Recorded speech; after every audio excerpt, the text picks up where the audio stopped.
My family doesn't want that car. Jason said it so quietly, almost like he was ashamed of me. Then he looked me straight in the eyes.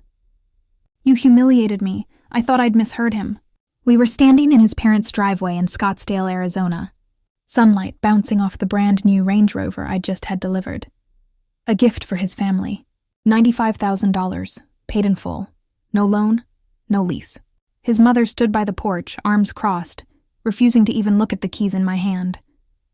I smiled politely. I'm sorry, what did you just say? Jason's jaw tightened. You bought a car worth more than my dad's entire salary this year. Do you know how that looks? Looks to who? I asked. To everyone, he snapped, glancing back at his mother, Diane, who was already whispering to his sister on the porch steps. I felt my stomach drop, not from guilt, from disbelief.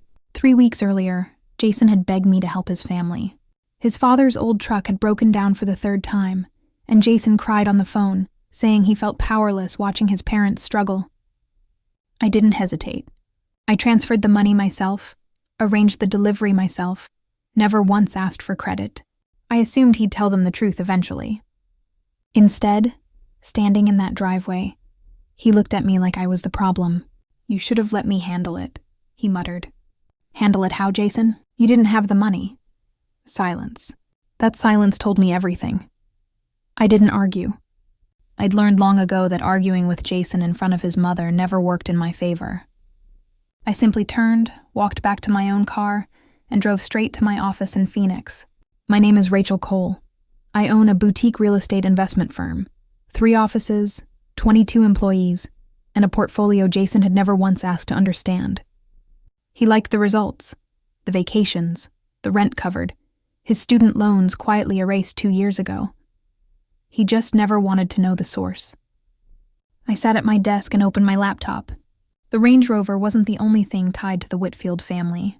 There was the down payment on their house, the medical bill from his mother's surgery, the small business loan I'd personally guaranteed for his sister's boutique. 31 months of quiet generosity, all documented, all under my name. I picked up my phone and called my attorney. Michael, I need to review everything.